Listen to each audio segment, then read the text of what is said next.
The Nike Zoom Fly 5 after 50 plus miles. Is the shoe still fast or is it now a flop? Let's talk about it.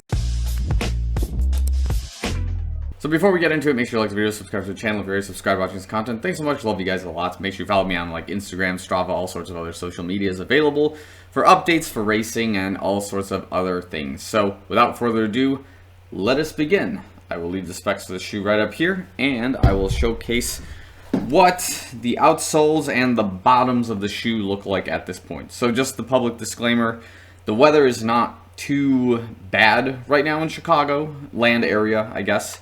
And we just had all the snow pretty much melt. It's like 40 degrees, so there's just dirt and other garbage everywhere. So that's just kind of what you're going to see in the bottoms of these shoes at this point in time. So that's what's going on in the left foot. This is what's going on in the right foot. And I think the shoe will kick off with, honestly, they both have very equal wear at this point in time, which is great. But again, I guess we'll just start off with the right foot in this particular instance. Again, the areas I do watch out for in terms of wear is typically on this outer side of the shoe towards, the pinky toe box. I also like to see what's going on at the very tip of the toe box as well for this particular foot. And what I see is that we just have, the generic wear right about there where I guess this pellet looking outsole is basically kind of just wearing out a little bit in this area, and we have a little bit up there in this toe box area as well, which could be just as a result of my natural strike. It could be as a result of any debris when I'm running. Maybe if there's a trail section that I hit, that could be kind of beating up the shoe a little bit more than normal.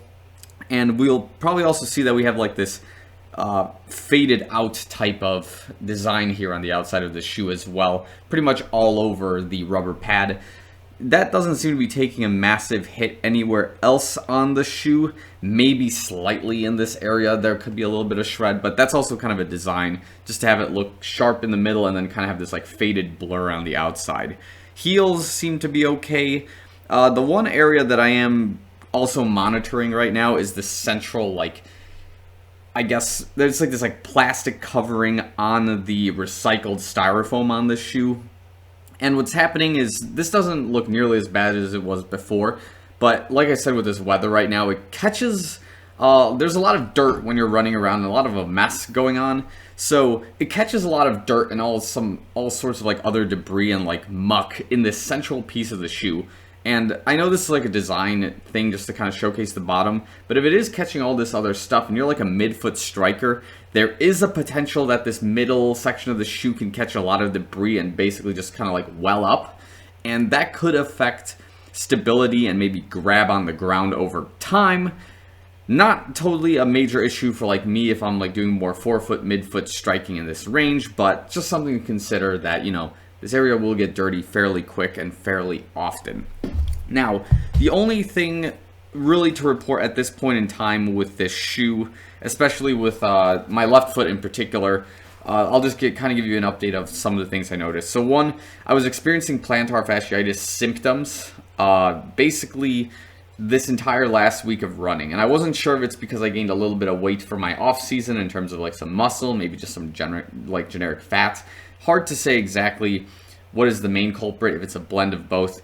But the idea is that I gained about 10 to 12 extra pounds, and that was starting to increase the load on my feet. So I suspected that the plantar fasciitis symptoms on the treadmill were as a result of that. Now that I've reduced a little bit of my weight over the last week and have continuously begun running more than 30 miles a week, and I've now pushed it to 45 miles this past week, those symptoms aren't there nearly as much, but I am experiencing two different other things in this particular shoe. Number one, I'm having a little bit of feet swelling, particularly in the left foot when I tie it down and I start running. So about the first half mile to a mile, the shoe gets tight over time. And it's definitely within my foot, and I also experience a sharp soreness in this top, shoebox area over the textile, which has me stop and then loosen the shoe as I go running. And this could not possibly be the fault of the Zoom Fly 5. This might just be a foot mechanical thing going on specifically right now. But it is worth noting that it does get sharp exactly right at this textile point right here, right on the other side of the exact other side of the arch of my foot, on this top bone part that's basically just kind of going in the form of the shoe. So losing the shoe is kind of the key at that point in time, worth addressing in this case. And you know, whether it's related to like the plantar fasciitis symptoms or it's something to do with the weather that my feet were swelling up in this particular case, could be something worth noting. I'm not trying to throw as much blame on the shoe as possible because I have experienced these symptoms before in previous shoes. So those are some of the cons I noticed at this point in time. Now let's go into the shoe directly. So again, the question was, is it fast or is it a flop?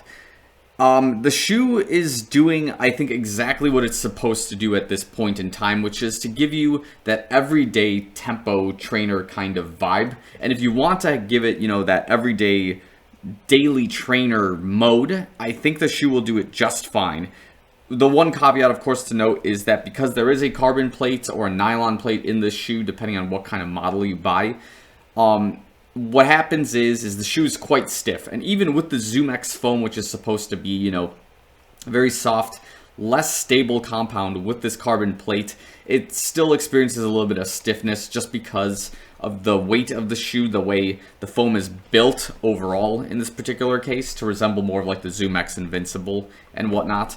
So you need a few runs to really break it in before you start experiencing the good sides of the shoe, or at least the neutral sides in this particular case. Now, I was discussed in the first impressions video that there was this, not symptom, but like this, what's the word I'm looking for? There's a sensation of this like imbalance in the shoe that has more of a forefoot kind of a strike, I guess, imposition in this case, where like when you're running with the foot, with your shoe, your foot is naturally leaning into this forefoot strike. That is not as prevalent as it was before, but I still do experience that offset counterweight in the shoe in terms of the shoe almost driving the forefoot strike rather than like this kind of midfoot feeling. And whether that's because the shoe is literally heavier in the front load of the shoe, or it's a case of it just being an 8mm offset, which is just naturally going to have you experience more of this high heel type of symptom, or this experience in the shoe of having that high heel feel. The point there is that the shoe is designing you to kind of drive into the carbon plate to get that rebound effect from it moving forward. So that's the other thing I would definitely like to note, is that those sensations are still there. The shoe is still driving that model of giving you that more forefoot strike for that tempo burst. And I don't know, I think it's doing its job correctly. The one obvious caveat is, like, I think a lot of people that bash the shoe right away, maybe just directly comparing it to like the the Vaporfly Next Percent, or like an Alpha Fly, where they say, oh, okay, it's a carbon plate shoe with a ZoomX foam, it better operate like a $250 race day counterpart, which, we gotta be fair, this is not like going to be a legitimate race day shoe if you're planning on being an elite, and here is why. It's because you have a 41mm offset in the heel, and at the time of this filming of this video, 40mm is the maximum you can have in the heel or even in the forefoot for race day. So if it's 41, this is kind of running into the same issue that the Tempo Next Percent has, which that elite athletes cannot legally race in this shoe. But now if you're just like you and me, it doesn't really matter. But at the end of the day, if you're going to run with a shoe that could be affordable and has a little more speed, I would much rather invest in like a $250 Vaporfly Next Percent than race in a $120 to $160 Zoom Fly 5. That's just my opinion, but it's your run, it's your race. I think investing the extra $100 or 120, whatever it may be, will make a difference in your race day experience. So I think I'm going to leave the video here.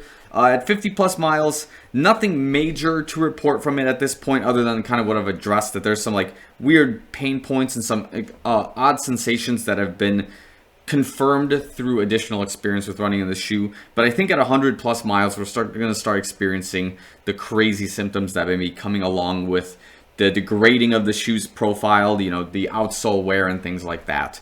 So yeah, so far the shoe, I speak from it neutrally, is still an okay shoe. It's not the worst Nike shoe I've ever had, but it's not going to be the best shoe I use, and it's not going to be like a race day worthy shoe in my opinion at this point in time. But as a daily trainer, it does the job, and it's got that forefoot sensation to the swing, which I personally still enjoy, and that's kind of my style of running, so I like it.